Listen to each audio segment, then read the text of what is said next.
What's up guys, it's your friend Jack, and in today's video we're going to be showing you how you can open your Etsy shop.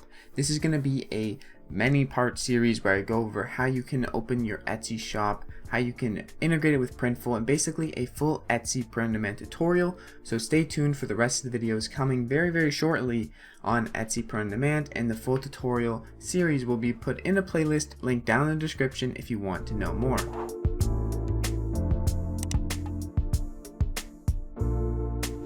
So first things first, when you're setting up your Etsy shop, you're going to need to register as an Etsy user. In order to do this, you can go to etsy.com, which I've shown in the top left here. And then after you go to etsy.com, go over, click sign in, and it'll bring you to this page where you can either click register or log in with a Google, Facebook, or Apple account. I personally just logged in with my Google account. You don't have to sign in, you just log in with Google. It works very easily. However, something I also want to mention is that if you want 40 free listings, which is about $8 worth of $8 worth of listings, then you can just go to the link down in the description, click on it, and it will give me 40 free listings as well as you 40 free listings. Or if you have a friend that that also wants to open an Etsy shop or has an Etsy shop, you can use their link to give you 40 free listings and also give them 40 free listings. This is a great way to get your Etsy shop started, because this way you won't have to pay for your first shop fees. You can even make sales in your first 40 listings. I have personally done that. So honestly, something I would highly recommend is just get the 40 free listings. It's absolutely free and there's no downside to doing it. So after you've signed up for Etsy, go over to the top right with your signed in information and click on your avatar, then scroll down and click sell on Etsy. Right after that, it's going to bring you to this page, and then you're going to want to scroll down to the bottom, or at the top there'll be a little widget, but click on open your Etsy shop. Next, what you want to do is set your shop preferences. You can do this, and it doesn't really matter too much on your shop preferences. Just keep in mind, I would stick to English, your country, pick your country, and then the currency amount, you can do that however you would want. However, I set it to my actual local currency because that's what you get paid in, kinda. However, local currencies, people who are shopping in different areas, they'll be shown their currency, so you don't have to worry too much about this, and you can fill in the fields as they apply to you. Next, you're going to need to name your shop. Naming your shop is somewhat important, and it is really kind of annoying to change it afterwards, and you can only change it once, so be careful. And when you're picking a name for your shop, if you have a niche shop, definitely make your shop include something to do with your niche if you can. So if you have a pickleball niche, pickle tees, or pickleball apparel, or pickleball shirts, or pickleball merch, or merch pickle, or pickle merch. So many options. But for a general shop, you have even more options. You could just put your brand name and then apparel, or your tees, or merch, and you can put it in front or after the word, but it's very simple. Put the word put some keywords, either tees, merch, apparel, something that reflects the purpose of your shop, because a lot of shops on Etsy are not just clothing, they are handcrafted goods, necklaces, stuff like that. So put something that actually represents your shop, whether it be merchandise, merch, apparel, or shirt, or tee. Something like that is very suited to your shop, and you're going to be better off, kind of not confusing buyers with what's on your shop, and it's just going to be easier to kind of identify what your shop's actually selling.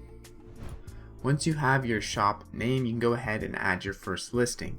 We'll be deleting this listing later, so don't worry too much about it. And if you click the 40 free listings, you're not going to be charged for this listing anyways. It's going to use one of your 40 free listings, so you'll be left with 39. So go ahead and click on the add listing button, and then what you want to do is fill in all the fields with the little asterisk beside them. Right beside the photos, you can see it's a required field.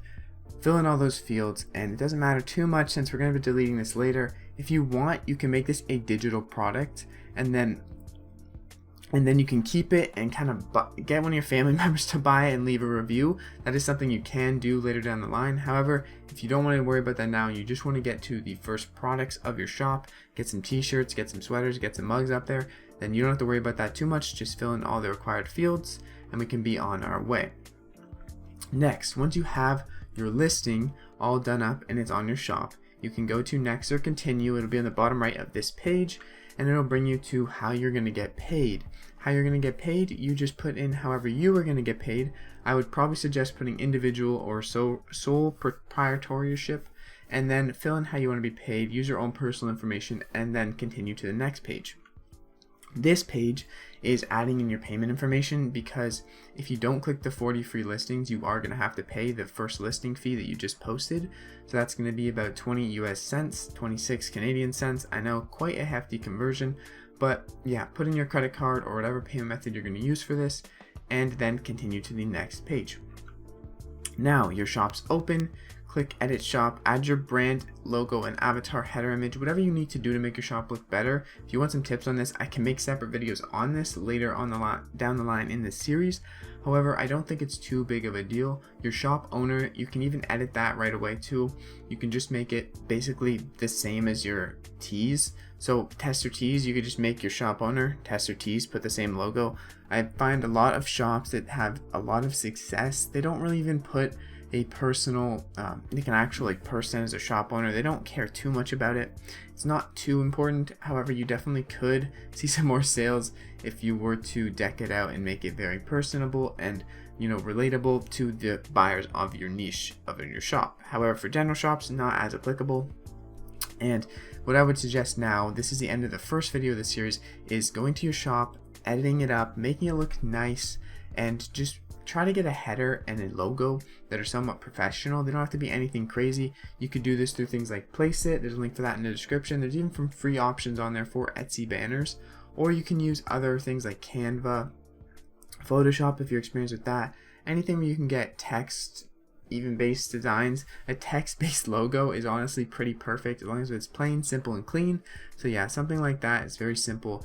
Another thing I would suggest is look at other Etsy shops that are doing well in your niche, or the t-shirt niche, or the print-on-demand niche, and see what their shops look like in terms of logo and banner. And you're going to see there are tons of different styles, tons of different ways you can do it, and you can pick which one you like and kind of apply your own style to it. And that's my suggestion from here on out.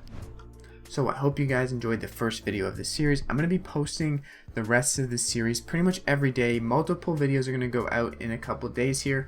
So don't worry if you're stuck right here where I am. We're going to cover it in the next video, and don't worry, you don't have to go to the next video right away. If you just want to, you know, open your Etsy shop and maybe in the course of a week you can get your whole shop running and going if you just follow one video at a time, then honestly I would suggest that too. Anything that I can do to help you to get your shop open in the end is really what my end goal is here. So with that being said, if you enjoyed this video, if you found it helpful at all, please consider leaving a like. It's been your friend Jack. I'll see you guys in the next video, episode number 2 of the series, and have a great freaking day.